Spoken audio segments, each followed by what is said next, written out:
There we are. There's your backpack. Hey everybody, welcome to Metal Gear Solid Snake Eater. That's right, it's the new one that's going into the slot. Because I have yet to play Metal Gear Solid, and I really, well, to any real capacity. And I figured now is probably as good a time as any, right? So why not play one of the best ones? It's considered one of the best anyway, and apparently it's the first in the timeline, so even better, right? That has to make it even more suitable somehow. Now, between the PS2 original and the 3DS version, I decided to opt for the 3DS version. Because once I remapped the controls, it actually controls better than the PS2 version in my opinion, but that's beside the point. What's your favorite Metal Gear Solid? I'm playing MGS for the first time! What's standard difficulty? Start the game with this difficulty? Yeah. Jawohl.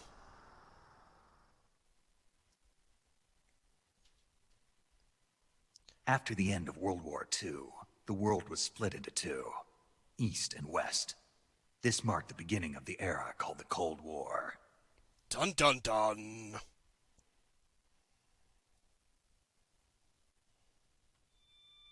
Konami presents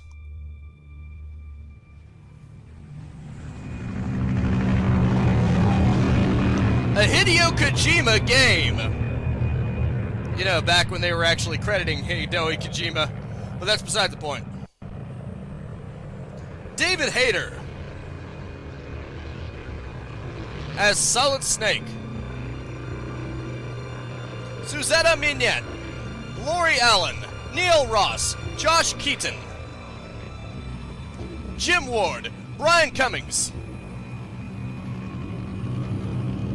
James Mathis, Heather Halley, Jim Piddock,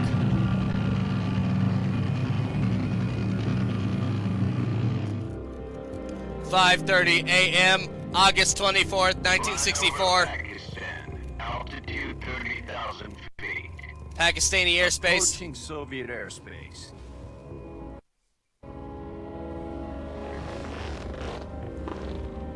"20 minutes to drop off." For some reason, the cutscenes are a bit slow. Internal depressurization. In-game is fine, though. Equipment check. We'll just have to deal with it, won't we? Main parachute. Alright. You ready to go? Drop zone still showing a high pressure mass. Cap okay. Good. We've got high visibility. Let's try this.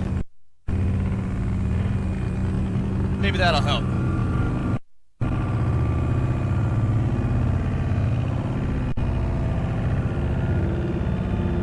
It doesn't really, but I like to pretend it does.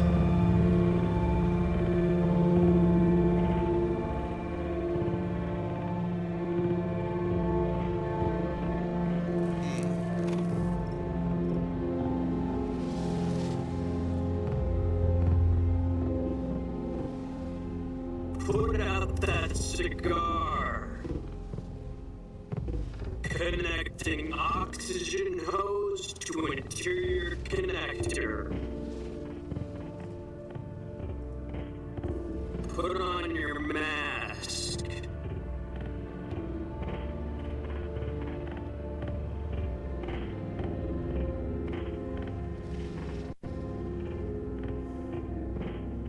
He really doesn't want to let go of that cigar, does he?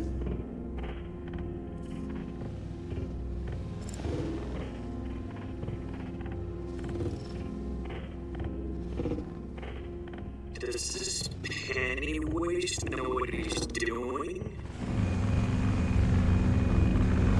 That Snake you're talking to, boyo. Approaching release point.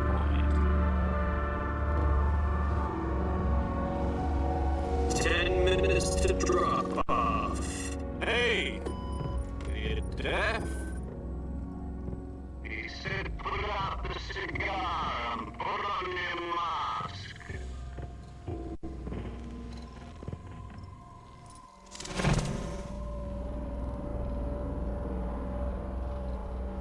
That just happens to work very well with the 3D.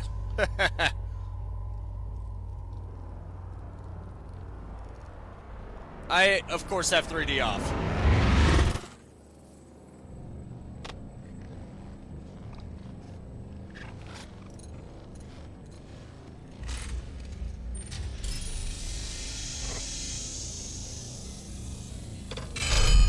Depressurization complete. Checking oxygen supply. 6 minutes to drop off. Opening rear hatch. You got it. It's time to get this show on the road.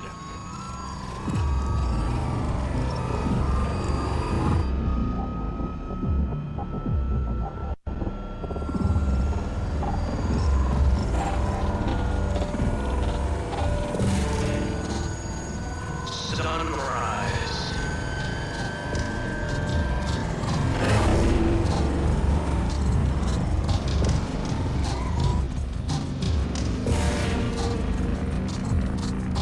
Pretty awesome.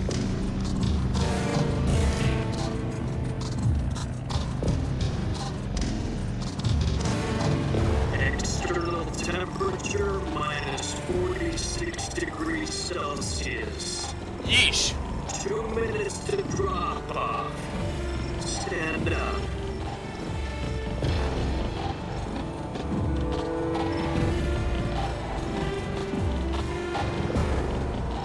You'll be falling at 130 miles per hour.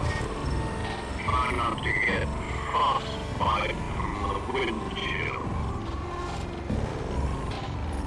1 minute to drop off. Move to the rear. Activate bailout funnel. This is one for the history books. The world's first Halo jump.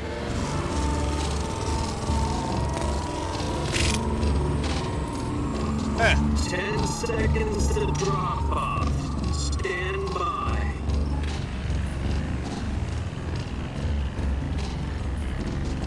Status okay. All green. Prepare for drop-off. Countdown. 5, 4, 3, 2, 1. Spread your wings. and fly. God be with you.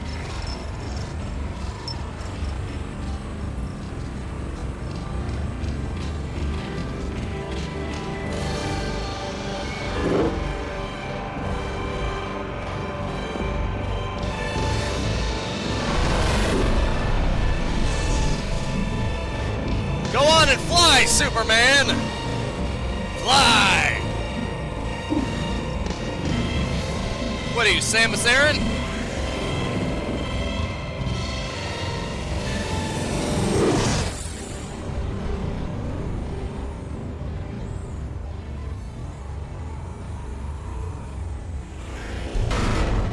Directed by Hideo Kojima, in case you didn't know that already. We're here to remind you again. Hideo Kojima is kind of the guy who Jack, made I've got this. some important news. The head of the CIA has finally given us the green light for the virtuous mission. Virtual mission? No, the virtuous mission. The future of our Fox unit depends on it. If it succeeds, we'll be officially organized into a unit. Virtuous mission? Sounds like some kind of initiation ritual. You know, don't get cocky. This isn't a training op. Right. So what exactly is this wonderful mission? Well, about 2 years ago, a certain Soviet scientist requested asylum in the West Did through he? one of our moles. His name is Nikolai Stepanovich Sokolov. He's head of the OKB-754 Design Bureau, one of the Soviets' top-secret weapon research facilities, and the East's foremost expert on weapons development. Sokolov. Isn't he that famous rocket scientist? The very same. On April the 12th, 1961, the Soviets achieved the first manned spaceflight in history. The Earth was blue, but there was no God. Well spoken. Says you. The rocket that carried Yuri Gagarin into orbit was the A-1, known as the Vostok rocket. Sokolov is said to be the man most responsible for the multi-engine cluster used in that rocket. After Gagarin's flight, Sokolov left rocket development to become the head of the newly established Design Bureau. From a lowly technician to head of a design bureau, that's quite a success story. So why do you want to defect? It seems he'd become afraid of his own creations. Afraid? Call it a crisis of conscience. And for that, he left his country and his family behind and went over the fence? This is actually pretty Not clever. exactly. One of his conditions was that his family was also to be taken safely to the west. We used a mole to get the family out first, and succeeded in sneaking Sokolov over the Berlin Wall shortly afterwards. I was the one who conducted the operation. The security on the eastern side was still full of holes back then. Then what? We got Sokolov over in one piece, but the whole ordeal had left him exhausted, and we checked him into a hospital in West Berlin. Did you? It took him 2 weeks and more than 600 miles to get from the research facility in the Soviet Union to Berlin. He was in no condition to say anything coherent. I imagine not. And it was only a week later that we had something much bigger on our hands. The Cuban Missile Crisis.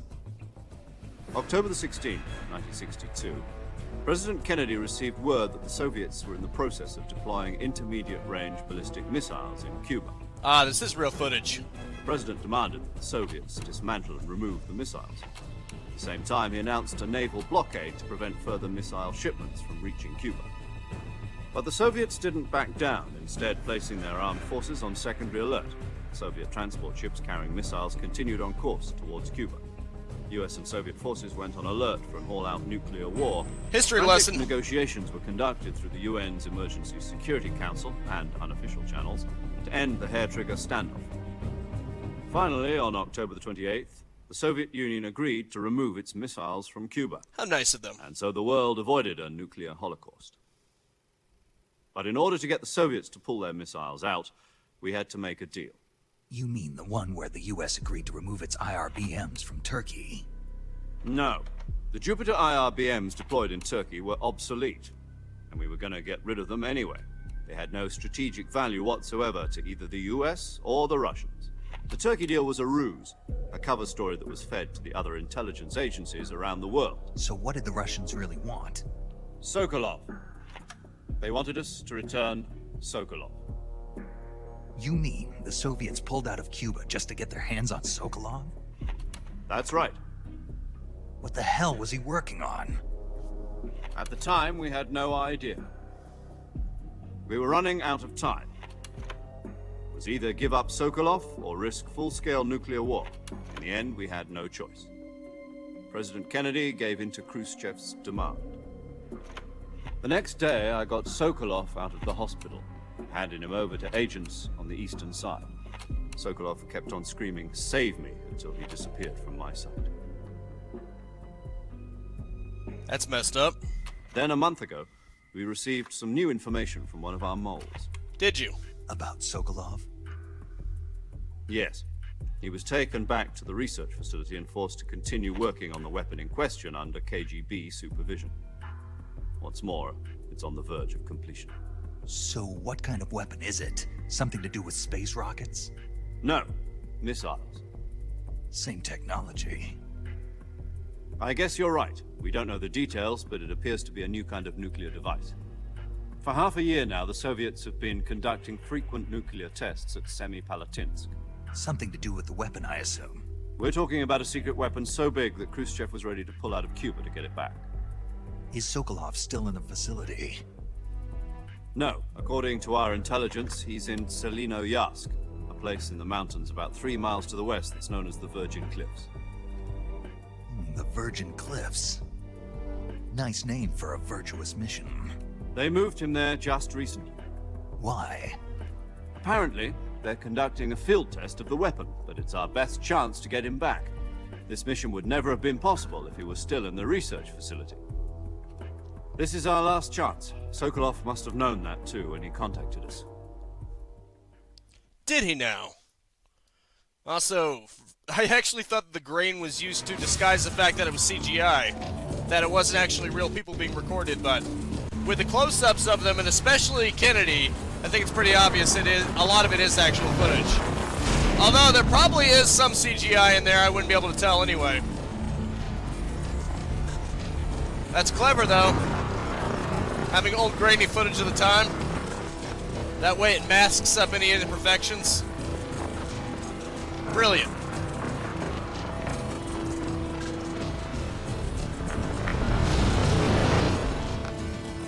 Alright, Snake Boy. We've heard everything there is to know.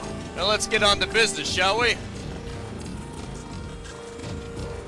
This is already half the Let's Play on the cutscene, so hopefully it'll be worth it. Your mission is to infiltrate Selino Yask in the Soviet mountains, ensure the safety of Sokolov, and bring him back to the west. Aye, aye, Captain. Yeah, this is gonna be so cool.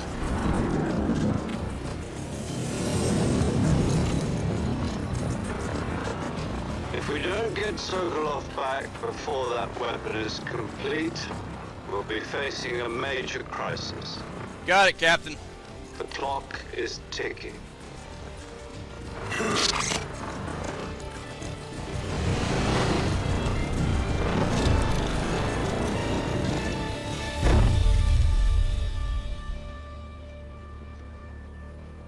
Once we've confirmed the rescue of Sokolov, stand by at the recovery point. A recovery balloon will be dropped at that point. Helium will be pumped into the balloon to inflate it. The process takes about 20 minutes. Indeed. Once it's complete, the gunship's arm will latch onto the balloon and pull it up. The Fulton surface-to-air recovery system. I'm familiar with the theory. Take it easy. It's been combat-proof. Although to be fair, the fact that it's slowed down. You think Sokolov is up to it? The shock will be less than during a parachute jump, and the arm can handle up to 500 pounds. So you're planning on going over the border in a single combat talent? She's equipped with two 6-barrel 20mm Vulcan cannons, as well as two 40mm machine guns. Sounds like she could hold her own against a battalion of tanks. Sounds like a one-ship army. Even with the fuel in the reserve tank, we're facing a 4-hour time limit. If all goes well, it shouldn't take more than a few hours. Home in time for dinner. But if anything goes wrong, You're screwed. You'll be eating dinner, breakfast, and all the rest of your meals in the jungle.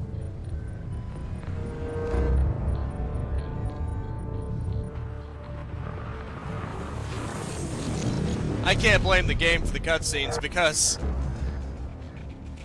the cutscenes are unfortunately slowed down because of this. Oddly, the game itself seems to be locked to like 20 FPS while the cutscenes run at 60. Doesn't make any sense to me. Maybe it's to account for the AI or something, I don't know.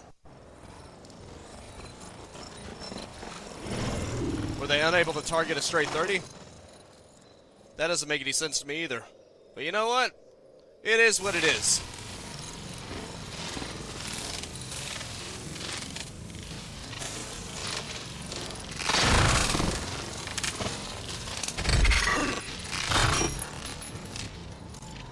Congratulations.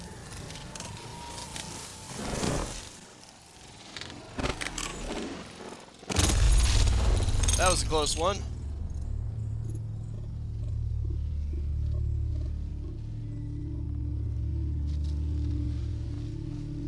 Pull off your mask, man.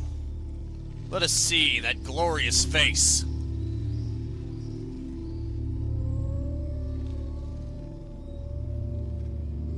You okay, Snake?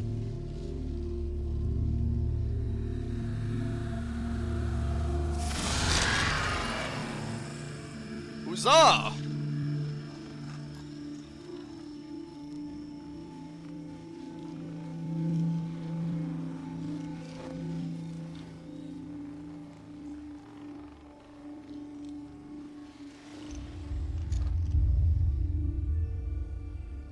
That's fascinating, isn't it? I'm definitely going to have a time frame in the video at the beginning for those of you who just want to skip the cutscene. Since this is my first time watching it, I figured I'd watch it in full. But you can skip it. The game does give you that option. I just chose not to.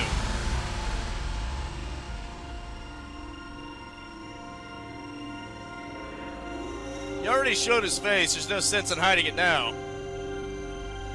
Ooh, how mysterious.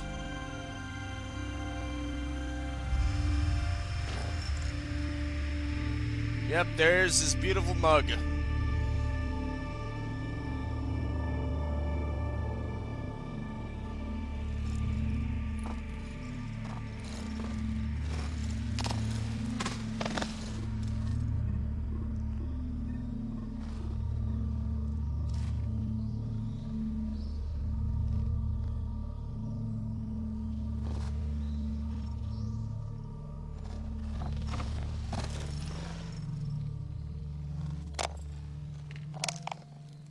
Testing your equipment, huh?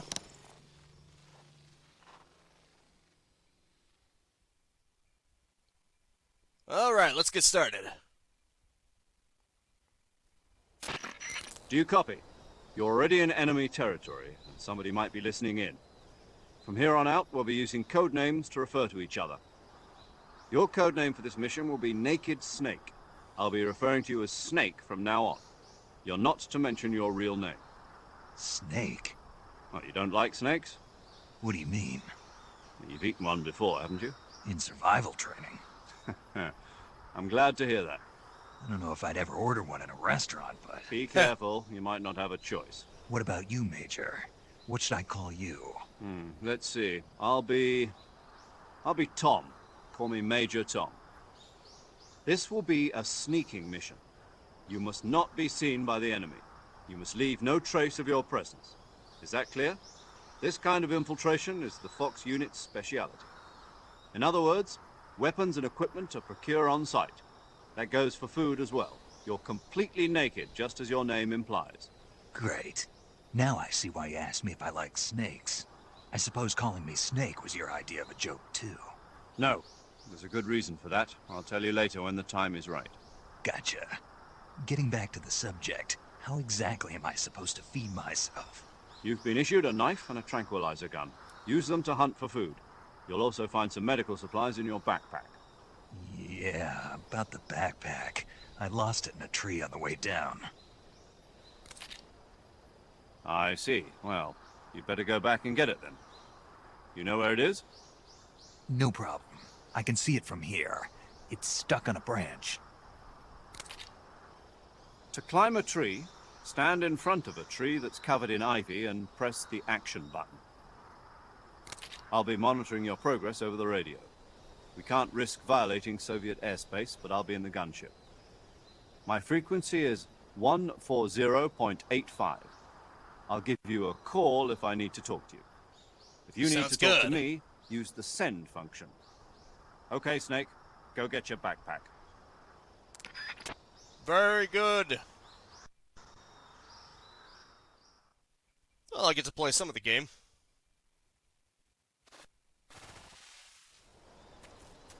So look at that. The game actually says 20 FPS right now, and yet it looks perfectly fine, or at least it's running perfectly fine. It's probably because the game was meant for that. Right. Okay. You hold A. That's the button I'm using anyway. The 3DS version has some awkward control schemes, but I did manage to change it, so it'll be more for me, for more my style. Dual stick analog controls. There we are. There's your backpack.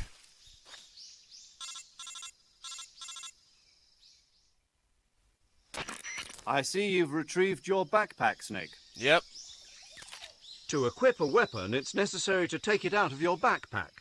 In the survival viewer, choose Weapon from the backpack. The weapons you're currently holding will be displayed on the touchscreen. Thanks for Choose the telling weapon me. you want to swap out, then press the Enter button. Next, you'll see a list of all the available weapons in your possession.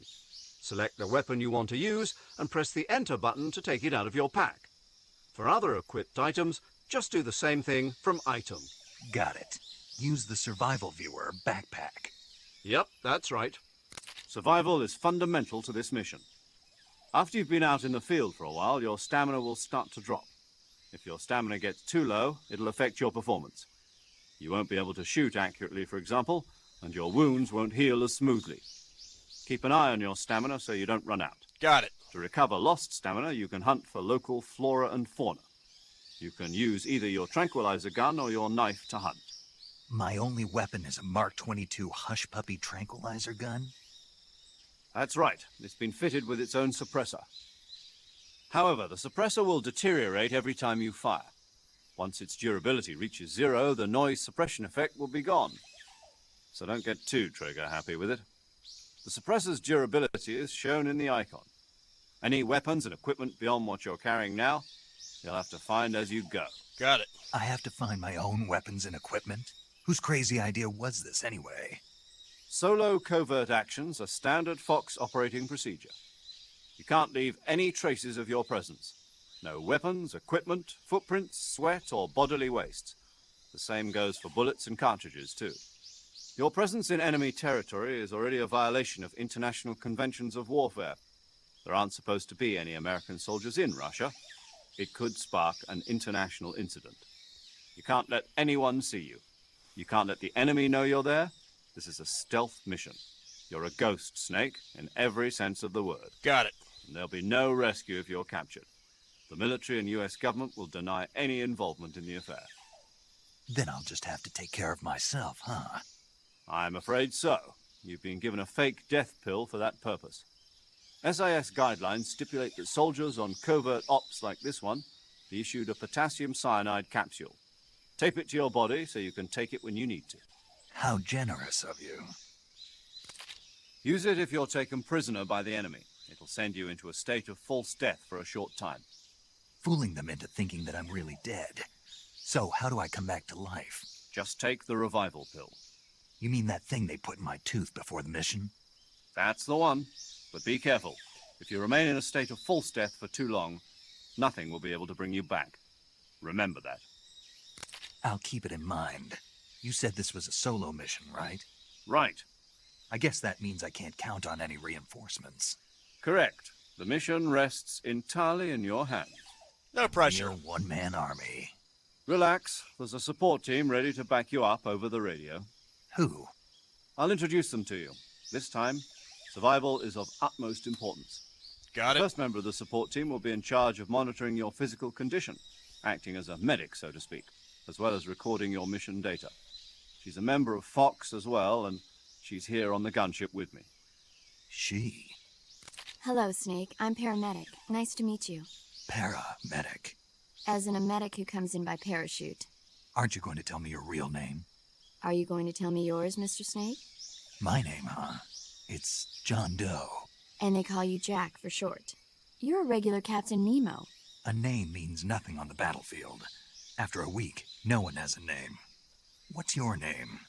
Jane Doe. Very funny. I wasn't joking, but I'll tell you my name only if you manage to make it back alive. My frequency is 145.73. She's also in charge of recording your mission data. Whenever you want to save, send a message over the reserved save frequency, 140.96. Okay. So saving lets me record my mission data. That's right. It also records the state of your health. Good to know. There's one more person I want to introduce you to, Snake. Huh? Speaking of snakes, you remember the boss, don't you? A legendary soldier and your mentor. Actually, it was the boss that got the DCI's authorization in the first place. She's going to be serving as Fox's mission advisor. Sounds good. Boss is? She also helped me plan this mission. She and I were at SAS together. Jack, is that you? How many years has it been? Boss? That's right. It's me. Talk to me. Let me hear your voice.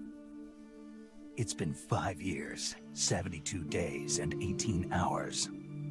You've lost weight. You can tell just by the sound of my voice. Of course I can.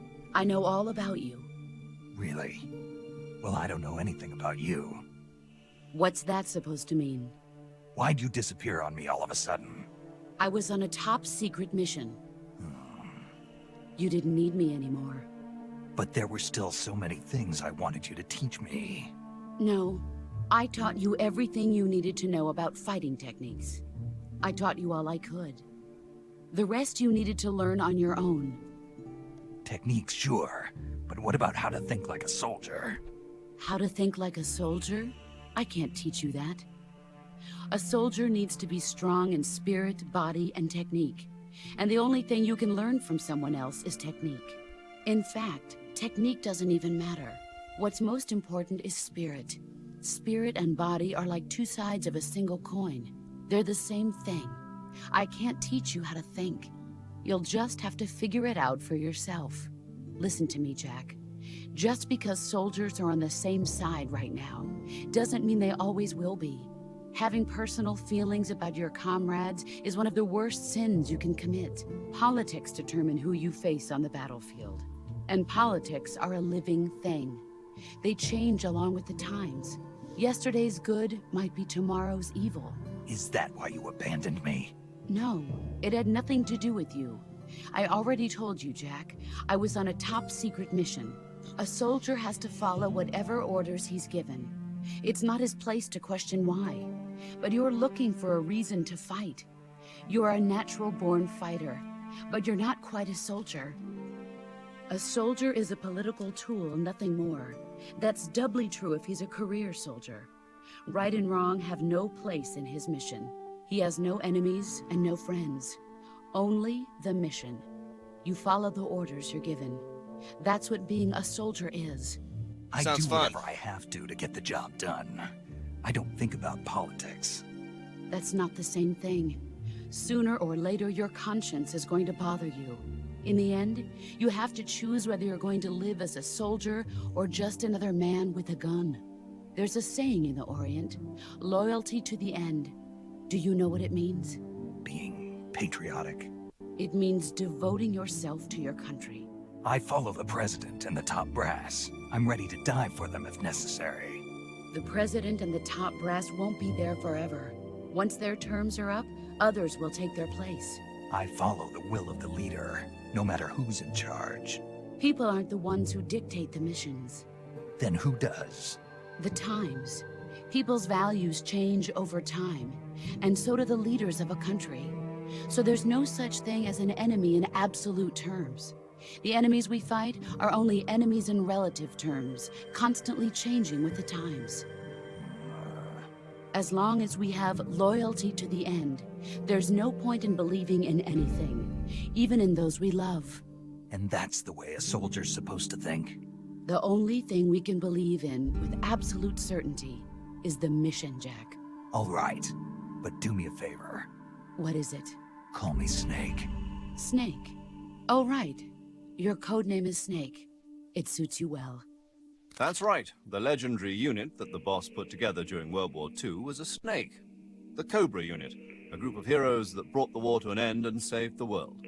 As long as you've got a legendary hero backing you up, you'll be fine. Isn't that right, Snake? Yeah, I can't think of anyone else I'd rather have with me. Oh, and one more thing, boss. Yes? It's good to hear your voice again. Same here. After all, who knows if either of us will make it out alive? Snake, you are always best at urban warfare and infiltrating buildings. But this is the jungle. Survival is going to be key. Those CQC techniques I taught you are sure to come in handy. CQC? Close quarters combat, huh? I've been in the Green Berets for the past few years. I'm probably pretty rusty. Not to worry. I'll be here to help you remember. After all, this is your first actual survival mission. I'll be supporting you over the radio. Where are you, boss? Next to the Major? The boss is communicating with us by radio from aboard a Permit-class submarine in the Arctic Ocean. My frequency is 141.80. Call me if you need my advice on battle techniques. Gotcha. Your mission is to retrieve Dr. Sokolov. Dr. Sokolov is being held in an abandoned factory located to the north of your current position. Very well. Avoid heavy combat and don't let anyone see you. Don't forget that this is a stealth mission. Got it. Unfortunately, I burned out all my time on cutscenes and talking, so I'm just gonna have to say that is it for now. Thank you so much for tuning in with me.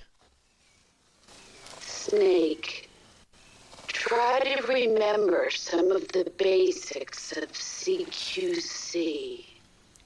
Make sure to spread this video around like survival and the necessity for it.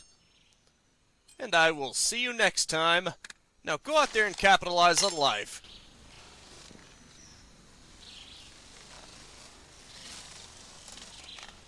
I'll wait.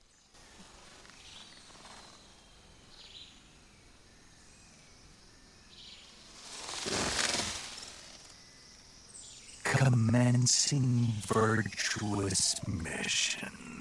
Now.